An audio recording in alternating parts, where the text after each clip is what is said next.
지금부터 제가 말씀드리는 증상 경청해 주시길 바랍니다. 첫 번째, 만성적인 피로에 시달리고 있다. 두 번째, 이상하게 허리가 아프다. 세 번째, 머리카락과 피부가 푸석푸석하고 좋지 않다. 네 번째, 우울, 불안, 불면이 있다. 다섯 번째, 자주 배가 아프다. 여섯 번째, 방귀 냄새가 고약하다. 일곱 번째, 설사나 변비가 있다.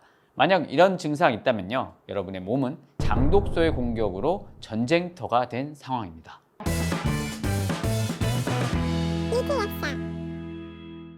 먹는 것이 곧 나를 만든다. 안녕하세요. 여행자 만드는 약사 리틀 약사입니다. 의학의 아버지 히포크라테스는 이런 말을 남겼습니다. 모든 질병은 장에서 시작된다. 저는 이 말에 전적으로 동의를 합니다. 장은 우리 생각보다요 훨씬 더 중요하죠. 생명 유지에 필요한 영양소를 소화하고 흡수하고 미생물에 의해 일부 비타민을 합성하죠.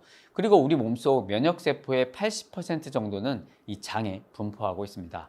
또한 행복 호르몬이자 감정, 수면, 식욕 등을 조절하는 세로토닌 대사와 밀접하게 관련되어 있습니다. 제가 상담한 사례들을 좀 돌이켜보면요, 만성 피로에 면역력이 떨어지고 우울하고 잠도 못 자는 분들 대부분 장이 안 좋으셨다라는 겁니다. 그리고 장이 안 좋아지는 이유, 이 바로 장독소 때문이죠. 위에서 소화가 제대로 되지 않은 음식물 찌꺼기, 유해균에 의해 음식물 찌꺼기가 부패되면서 생기는 가스, 약물이나 방부제, 식품 첨가물, 초가공식품 이 모두가 장독소입니다. 그리고 장독소는 장의 염증을 유발하고 장내 유해균을 증식시키는 모든 요인들이 되죠. 이런 장독소가 몸에 쌓이면 장 점막이 느슨해져서 장누수증후군이 유발됩니다. 그리고 느슨해진 장점막 사이로 온갖 병원균, 유해균, 독소들이 들어와서 혈류를 타고 전신에 퍼지게 됩니다. 즉, 장에서만 끝낼 전쟁이 온몸으로 확전된 거죠. 그래서 이 전쟁 빨리 끝내줘야 됩니다. 빨리 끝내주려면 앞으로 이 5단계만 따라해 주시면 됩니다. 첫 번째 단계, 위장 건강에 문제가 되는 요소들을 제거하라. 윗물이 맑아야 아랫물이 맑다라는 말이 있죠. 장이 건강하려면 위장이 건강해야 합니다.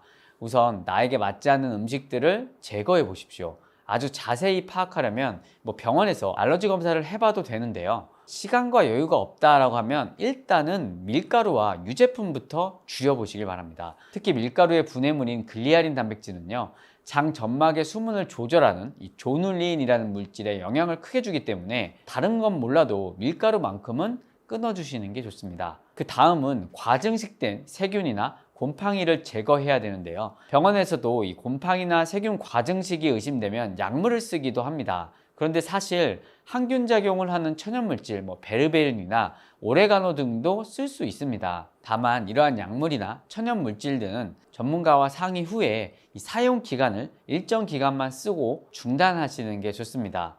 두 번째 단계는 보충 단계입니다. 음식물을 보충하는 건 아니고요, 평소에 부족한 소화 효소를 외부에서 보충해 주는 겁니다. 개인적으로 해외 직구로 정제 효소를 권해드리는데요, 대표적인 게 엔자이메디카 거와 나우의 슈퍼엔자임입니다. 만약 평소 빈속에 속쓰림이 심하지 않다, 펩신과 염산베타인까지 복합된 나우의 슈퍼엔자임 효소를 권해드리고요, 빈속에 나는 속쓰림이 많고 궤양성 질환을 갖고 있다라고 한다면 점막이 매우 약해진 상태라 일단은 췌장 효소만 들어있는 엔자이메디카 제품을 권해드립니다. 뭐가 됐든 간에 이 장에 문제가 있다면 결국 효소의 보충은 매우 중요할 겁니다. 3단계는 재공급 단계입니다. 나쁜 것도 제거하고 좋은 것을 보충해 줬으니까 본격적으로 장내 세균총을 관리할 때가 된 겁니다. 한 차례 싸움이 지나간 장에 유산균을 넣어주면 되는 건데요. 이때 유산균은 품질이 보장된 세계적인 원료사의 균주들을 사용한 제품들을 선택하시는 게 좋습니다. 다니스코사, 크리스찬 한센 이 두 가지가 대표적이겠죠. 그리고 마지막으로 여기에 유산균의 먹이인 프리바이오틱스를 보충해주면 더 좋겠습니다. 네 번째 단계는 복구 단계입니다. 이렇게 유산균이 장에 정착하면서 세력을 넓히고 있을 때 우리는 그동안 손상된 장 점막을 복구해 줘야 되는데요. 이때는 아쉽게도 음식보다는 보충제를 좀 사용할 수밖에 없습니다. 우선 속쓰림이 있고 점막이 약한 분들, 위벽을 보호하고 점막을 강화시켜주는 이 DGL을 보충해 주시면 되고요. DGL은 글리시리진산을 제거한 감초 추출물입니다. 이 글리시리진산은 혈압이라든지 부종 등의 부작용을 갖고 있기 때문에 오래 사용되면 안 되는 성분들이라 이를 제거한 제품들이 해외에서는 나오고 있습니다. 그래서 그냥 감초뿌리 추출물 이런 제품들을 구매하시면 안 되겠죠. 다음으로는 아미노산의 한 종류죠. 글루타민.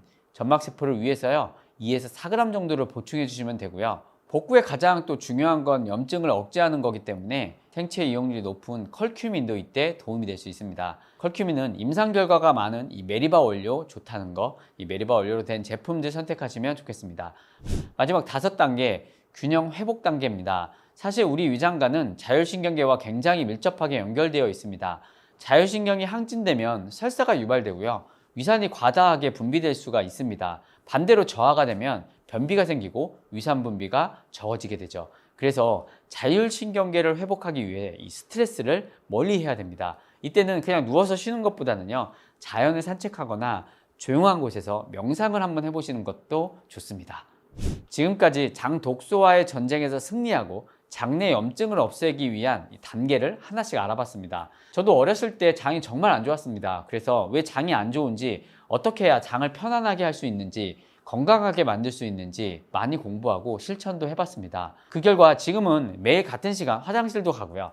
식후에도 속이 좀 편안하게 되었습니다. 그러니 여러분도요, 저에게 속는 셈 치고 이 5단계를 꼭 해보시기 바랍니다. 이에 대해 좀 더 궁금한 점이 있다, 저희 상담 채널인 네이버밴드 방문해 주셔서 저에게 문의해 보시면 제가 답변 드리도록 하겠습니다. 못 고치는 병은 없습니다. 못 고치는 습관만 있을 뿐입니다. 지금까지 리틀 약사였습니다. 구독을 원하신다면 이쪽, 더 많은 영상들을 보고 싶다면 이쪽.